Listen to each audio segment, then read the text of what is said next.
Ao longo desta semana eu estive a meditar mais uma vez sobre este tema e eu tive a ser confrontado com este tema em que muitas vezes nós buscamos o milagre de Deus, buscamos aquele sobrenatural de Deus sobre as nossas vidas, e o Espírito Santo confrontou-me em que ele disse que o espiritual ou o sobrenatural é mais real do que o natural. E é algo que eu tenho estado a ser confrontado ao longo desta semana, porque tão facilmente nós gerimos a nossa vida pelo que nós sentimos. Acordamos com dores, nós sentimos doentes, nós acordamos assim, sentir uma forma, ouvimos um relato, sentimos algo e nós gerimos a nossa vida pelo natural. Mas o sobrenatural ou o espiritual é muito mais real do que o natural. Amém? Talvez ainda não conseguem compreender isso, e eu também ainda estou a tentar a compreender isso, mas diz a pessoa ao teu lado, diz, o sobrenatural é mais real do que o natural. Segura o braço do teu vizinho e diz, o sobrenatural é mais real do que tu que estás aqui no natural. O sobrenatural é mais real do que isso. Ao longo da vida de Jesus, ele ia de vila em vila ministrar e manifestar o sobrenatural na terra. Ele trouxe ensinamentos acerca de um reino que não existia, que não se via, um reino sobrenatural, um reino divino, o reino de Deus, e ele manifestava aquele reino, trazendo esperança, trazendo vida, cura, até ressuscitando mortos. Ele trazia essa manifestação do sobrenatural. Um dia, já à noite, um homem, que nós podemos dizer, um membro de uma igreja, alguém estudioso na palavra, alguém que era bem reconhecido, talvez que nós podíamos dizer hoje em dia que é um daqueles pastores fantásticos. Naquela altura era um religioso em que ele chegou ao pé de Jesus por causa da vergonha de ser exposto, porque quem chegava ao pé de Jesus naquela altura não era propriamente os religiosos, mas eram as pessoas mais simples. Eles buscavam um milagre, um toque, eles buscavam pão para comer, buscavam as coisas mais imediatas. E este homem que tinha tudo, até passava os seus dias no templo ou na sinagoga, que eram outros nomes para a igreja, ele passava os seus dias na igreja, estudar a palavra, mais o Velho Testamento, porque não existia o Novo Testamento naquela altura, então estudava o Velho Testamento, era uma pessoa bem estudiosa, chegou ao pé de Jesus já à noite para esconder esta visita, e Nicodemos, que era o seu nome, em João 3 conta a história de Nicodemos, ele perguntou a Jesus como é que ele podia ter essa manifestação do reino de Deus na sua vida, como é que ele podia ser salvo. E Jesus explica que a forma dele ser salvo era que ele precisava de nascer de novo. Nascer de novo. E este homem estudioso, eu não vou ler o relato todo porque o relato é lindo, mas é um bocado extenso. Ele disse, como é que é possível eu nascer de novo? Eu tenho que voltar para dentro do ventre da minha mãe para nascer de novo? Isso não faz sentido. Ele disse, claro que não. Tu és um homem estudioso, não entendes estas coisas do reino de Deus. Ele disse, não, tu tens que ter uma nova identidade, tens que nascer de novo para de dentro para fora, tu tens que acreditar em Deus e teres um novo nascimento dentro de ti. E este homem, eu creio que naquele momento ele foi salvo, que ele foi transformado, porque depois, algum tempo depois, nós lemos os relatos em que ele foi e tratou do corpo de Jesus após a sua crucificação, em que ele foi e serviu Jesus e ele realmente largou a forma de ele viver de uma forma afastada de Jesus e assumiu uma nova vida. Ele tornou aquele homem natural para ser um homem espiritual. Agora, mais em frente, em outros livros, o livro de Mateus, mas depois o livro de Marcos e Lucas, repete a mesma história. em que Jesus estava trazendo a manifestação de Deus, do reino de Deus, para uma pessoa que estava doente. E esta pessoa, nós vimos este relato em Mateus 12, esta pessoa, Jesus repreende um espírito maligno de enfermidade, aquela pessoa é imediatamente curada e o reino de Deus se manifesta sobre aquela pessoa. Novamente, os religiosos aparecem em cena, religiosos, pessoas que, como tu e eu, pessoas da igreja, não é? Muitas vezes nós dizemos, aqueles religiosos são aquelas pessoas más, aquelas pessoas... Não, são pessoas como tu e eu que nós vamos à igreja. Então, os religiosos chegam ao pé de Jesus e dizem, Jesus, tu não podes fazer isso. Tu não podes expulsar um demónio sobre uma pessoa, tu não tens direito para fazer isso. Se tu estás a fazer isso é porque tu também estás controlado por um demónio, por o diabo, por isso que tu tens a autoridade de expulsar esse demónio. Jesus chega ao pé dos religiosos e diz, isso não tem cabimento nenhum. Como é que um reino pode estar dividido? Como é que um homem, se estás a dizer que eu sou o diabo, como é que eu posso expor e expulsar um súbdito meu? Isso não faz sentido nenhum. E depois ele dá um exemplo que este exemplo é algo que nós podemos ver que o mundo sobrenatural é mais real do que o natural. Ele dá um exemplo de uma casa. Ele dá este exemplo dizendo que se numa casa existe um homem forte dentro da casa e aquele homem forte é amarrado, é expulso da casa, aquela casa fica limpa, fica desocupada, fica limpa e arrumada. Este exemplo, Jesus tinha o hábito de fazer isso com muita frequência, dar exemplos da vida normal para explicar algo espiritual. Então, Jesus está a dar esta imagem, a dizer que uma pessoa, quando encontra comigo, o Salvador, portador do reino de Deus, dentro daquela pessoa, há um homem forte que governa aquela vida, porque ele estava a explicar esta realidade espiritual aos religiosos, em que ele estava a explicar como é que ele pôde confrontar este mundo espiritual das trevas, trazendo a manifestação do mundo sobrenatural da luz e trazendo libertação que trouxe, pelo seu efeito, cura a esta vida. Então, ele está a explicar e dizer que quando chego a uma casa, eu vejo que nesta casa simbolicamente é uma pessoa, eu chego ao pé de uma pessoa e eu vejo que o meu reino não está a governar aquela vida, aquela pessoa. O que é que eu faço? Eu manifesto um reino sobrenatural superior, que esse reino superior cria uma situação em que amarra aquele homem forte que está a governar aquela casa, aquela vida, e expulso esse homem forte daquela casa, eu limpo aquela casa, eu trago uma nova vida na minha pessoa, e eu trago essa limpeza e ordem sobre essa pessoa. Isso acontece connosco. Quase todos aqui, se não todos, já aceitaram Jesus, já tiveram um encontro com Jesus, em que Jesus encontrou com as nossas vidas. Quando Ele encontrou, provavelmente nós estávamos a ser governados pelo homem forte.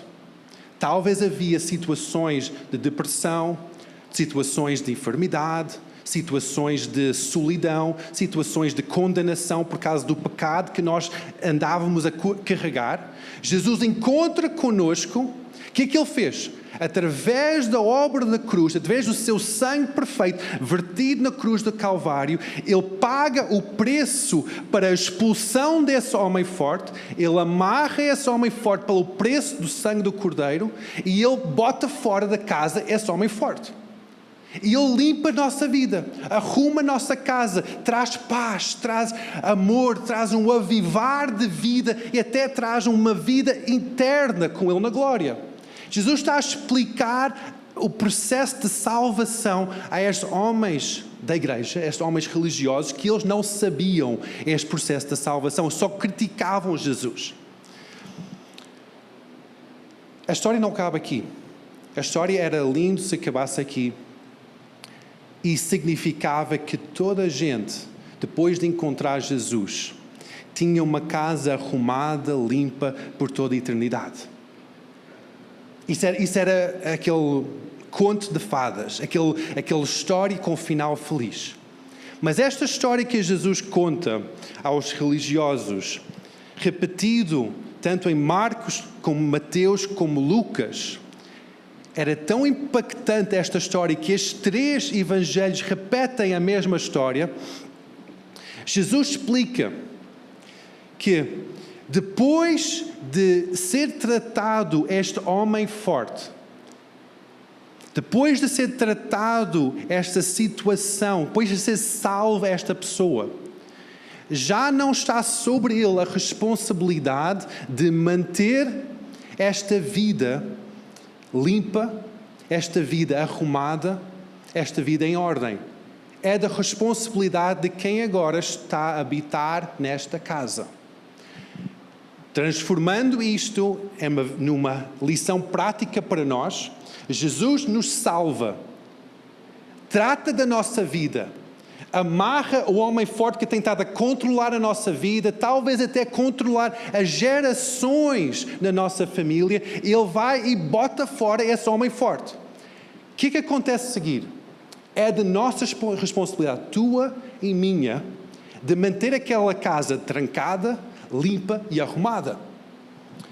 A palavra de Deus diz que se o homem forte, depois de ser expulso daquela casa, anda por aí, fora daquela casa, se ele depois vir que aquela casa está aberta, ele vai entrar naquela casa e vai trazer consigo 7 outros homens fortes, piores do que ele, e o estado final dessa casa vai ser pior do que o estado inicial. Vocês podem ler em Mateus 12, 28 e 29, fala acerca desta história, esta parábola que Jesus conta. Se nós estamos fixos que esta casa somos nós, se a expulsão, quem expulsa este homem forte da nossa casa é Jesus, o homem forte, sendo assim, são os poderes demoníacos que tentam roubar a nossa vida, matando-nos, trazendo manifestação demoníaca e diabólica sobre as nossas vidas e sobre também a linhagem das nossas vidas. Muitas vezes nós não falamos desta forma, porque nós falamos de, aquela pessoa precisa de ir a terapeuta, precisa de um aconselhamento pastoral, precisa de ir ao médico. Mas se nós estamos fixos e firmes que o mundo sobrenatural é mais real do que o mundo natural, nós temos que entender como é que este mundo sobrenatural funciona. E Jesus explica nesta parábola exatamente como é que este mundo sobrenatural funciona. Como é que nós podemos manter a nossa vida livre. Cada um de nós queremos manter a nossa vida tal como no início da nossa salvação. Nós queremos ter aquela paixão, aquela alegria, aquela paz. Queremos sentir uau! Mas ao longo da nossa vida cristã, o que acontece muitas vezes, e acontece também na minha vida, é que facilmente descuidamos, facilmente deixamos a porta aberta da nossa vida. E o inimigo que anda à nossa volta, procurando uma forma de entrar, ele entra e ele destrói-nos. Ele entra e destrói-nos completamente. Porque ele traz consigo mesmo não somente a sua pessoa, mas uma catrafada de outros bandidos que entra e estraga a nossa casa. Por isso que hoje eu quero encorajar-vos a realmente a ver a vossa vida como esta casa espiritual. E ver que há situações, mais do que situações, há seres espirituais que querem roubar a tua vida. E talvez hoje estão a roubar a tua vida. Talvez hoje estão a trazer uma opressão de doença, uma opressão de depressão, uma opressão de tristeza, uma opressão de escassez financeira. E nós podemos perguntar, Deus, eu sou o teu filho, porquê que eu estou a passar por isto? Eu quero encorajar-te hoje de manhã, é olhar para a tua vida, ver se tens deixado uma porta aberta. Se tens deixado áreas na tua vida em que o inimigo tem direito de entrar, porque nós estamos a convidá-lo para entrar. Muitas vezes nós descuidamos dessas áreas porque nós pensamos, eu já sou maduro no Senhor, eu já não preciso fazer isso, já não preciso de ter cuidado com estas coisas, eu sou maduro, eu sei que eu sou salvo, vou ser salvo para sempre. Amigos, salvo uma vez é o início da nossa caminhada, mas depois a nossa vida pode ser completamente destruída ao longo do caminho se nós deixamos a porta aberta. Nós podemos realmente convidar Jesus para entrar e Ele agarra naquele homem forte que tem nos controlado e expulso das nossas vidas, mas se nós deixamos a porta aberta da nossa vida, nós vamos ser destruídos no percurso. E talvez tu estás a conseguir notar áreas na tua vida que estás a ser destruído. Um testemunho sobre a minha vida é que quando eu tinha 21 anos, após o nosso casamento, eu casei com 21, em 21 anos, ao longo de toda a minha adolescência, criança até adolescente, eu sofria de dificuldade em respiração, asma, em situações em que eu senti mesmo aflito, estava sempre com a bombinha atrás e muitas vezes aquela bomba não resolvia. Eu procurava Deus, porquê que está isto a acontecer? Isto não é da tua vontade. Eu não vejo a tua vontade plena nesta situação. Ficava mesmo aflito, não somente aflito da respiração, mas um peso espiritual sobre a minha vida. Eu e a Silvia estávamos a buscar o Senhor em conjunto com outro profeta, um outro amigo nosso. Nós estávamos a buscar em oração ao Senhor. Nós estávamos a dizer, Deus, o que é que está aqui a passar? Em outras palavras, nós estávamos a perguntar a Deus, qual é que é este homem forte que está a roubar a minha vida? Essa é a pergunta certa para fazer ao Senhor. Qual é este homem forte que está a roubar a minha vida? Quando nós fizemos essa pergunta e estávamos ali em oração, Deus revelou certas situações que aconteceram nos meus antepassados, nem foi na minha vida, mas nos meus antepassados. E revelou que havia um espírito de morte que estava a controlar a minha linhagem, a minha herança. Quando isso foi revelado, aquele homem foi desmascarado, porque ele opera nas sombras, ele opera no lugar escondido. Quando ele foi desmascarado, foi fácil. Não, eu disse com a Silvia, em nome de Jesus, espírito de morte, larga e sai da minha vida. O que é que aconteceu? Nunca mais sofri com asma. Porque o sobrenatural é mais real do que o natural. Isto tem que entrar mesmo na nossa cabeça. O sobrenatural é mais real do que o natural. Quando nós sofremos aqui na terra, quando nós estamos a ser roubados aqui na terra, nós temos que perguntar ao Senhor, Deus, o que é que está aqui a passar? Eu preciso dos meus olhos espirituais, meus olhos sobrenaturais abertos para ver o que é que está a passar, porque o sobrenatural é mais real do que o natural, mas eu não estou a conseguir ver o sobrenatural. Então Deus abre os meus olhos sobrenaturais, espirituais, para ver o que é que está a acontecer. Quando nós oramos dessa forma, o que é que acontece é que os nossos olhos espirituais fazem pá, e nós conseguimos ver e discernir. Isso em Coríntios fala acerca do um dos dons do Espírito, que é o dom de discernimento espiritual. É uma das manifestações do Espírito Santo nas nossas vidas. Quando nós pedimos que os nossos olhos espirituais sejam abertos, o dom de discernimento espiritual é derramado sobre as nossas vidas e nós conseguimos discernir o que está a ser operado, ou maquinado, ou feito nas sombras. Aquilo é pôr uma lanterna sobre uma zona de sombras e nós conseguimos desmascarar o inimigo. Agora, hoje de manhã, quando nós estamos a falar acerca de cantar uma nova canção, cantar antes de ter filhos, no lugar da esterilidade, como é que nós vamos cantar?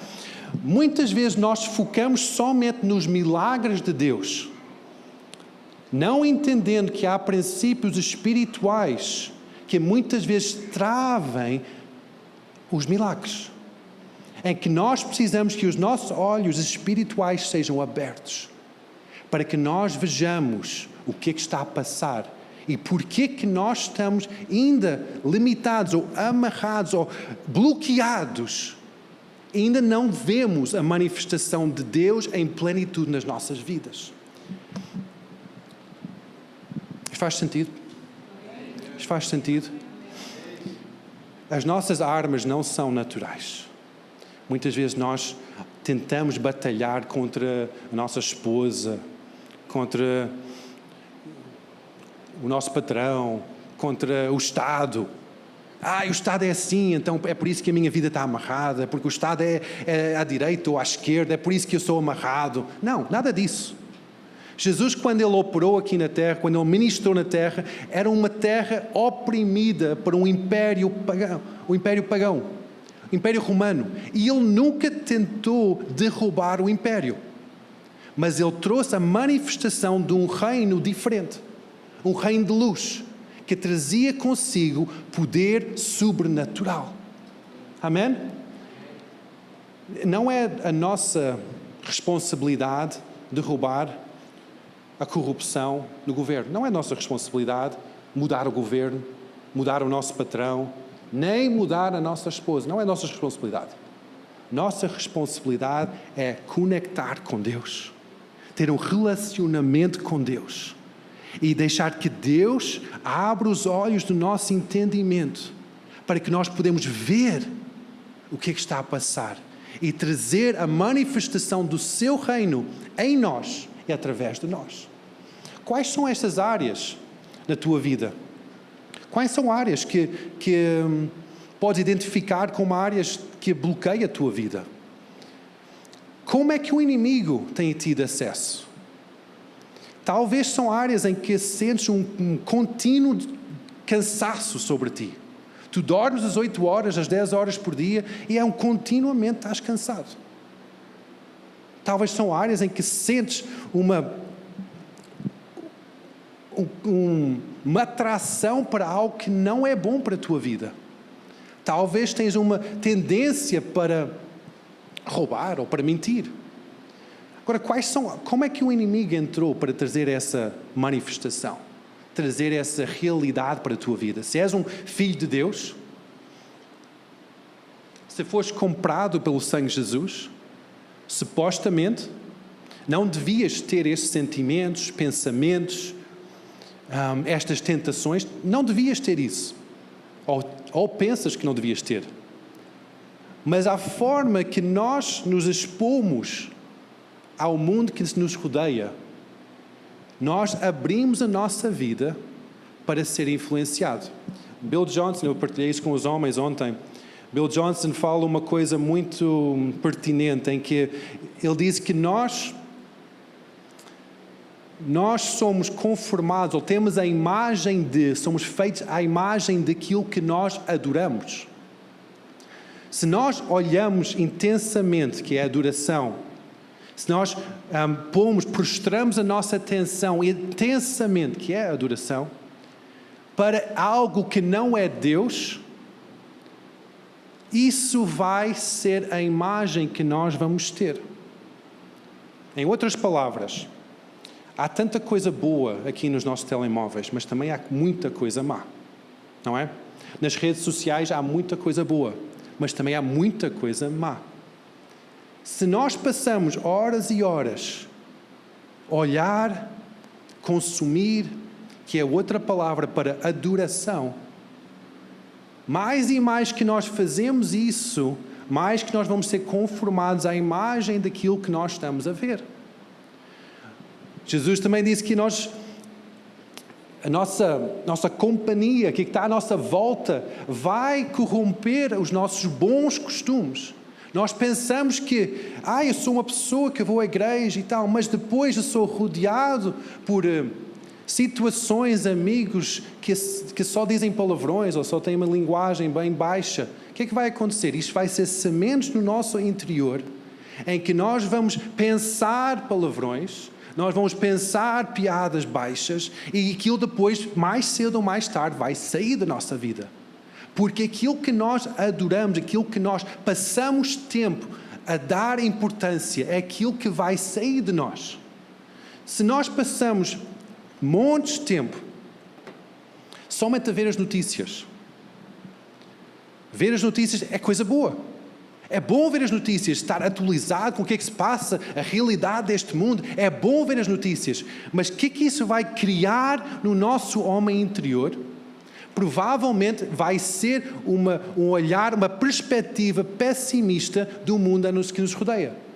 Se nós passamos mais tempo a consumir este mundo do que a comer esta palavra, isso é que vai estar no nosso homem interior. Ou em outras palavras, nós estamos a abrir a nossa vida, abrir as portas da nossa casa para que entre novamente homens fortes dentro da nossa vida, que vai tirar a paz de Deus, vai tirar a esperança de glória eterna com Ele, vai tirar a nossa santidade, que nós somos homens e mulheres que buscam estar consagrados ao Senhor, vai tirar esse sentido de santidade e vai perverter a nossa casa, vai contaminar a nossa casa com todo o lixo do mundo. A nossa prioridade de consumo tem que ser a palavra de Deus. Amém? O que é a prioridade da nossa vida para poder selar a nossa casa, limpar a nossa casa e manter a manifestação de Deus na nossa casa tem que ser esta palavra. Não pode ser mais nada. Tantas vezes hoje em dia nós damos prioridade aos podcasts, às pregações. O pastor tem que dar-me uma palavra, o pastor tem que orar por mim. Não. É bom o pastor dar uma palavra, é bom receber uma oração, mas não pode substituir a palavra de Deus. Não pode substituir a oração individual que tu tens com o teu Criador, porque isso vai moldar a tua realidade. Se nós estamos dependentes de uma palavra, de uma oração, dependentes do correio de manhã, ou do Facebook, ou do Instagram, nós vamos ser dependentes destas coisas naturais. E nós vamos ser conformados com isso, e isso vai entrar na nossa vida com todo o lixo deste mundo e vai nos contaminar. E depois nós pensamos, Deus, eu estou na igreja, mas não sinto a Tua presença. Deus, eu não tenho desejo de orar. Deus, eu não sinto aquela vontade de ofertar a Ti. Eu não sinto, eu não vejo nada. Aquele pastor fala, mas depois aquilo não fala a minha vida. O que é que tem estado a receber? Como é que tem sido a tua vida diária? Como é que está a tua casa? Não estou a falar da casa natural, entendem o que é que eu estou a dizer? Não estou a falar da tua casa onde tu vives. Estou a falar da tua vida.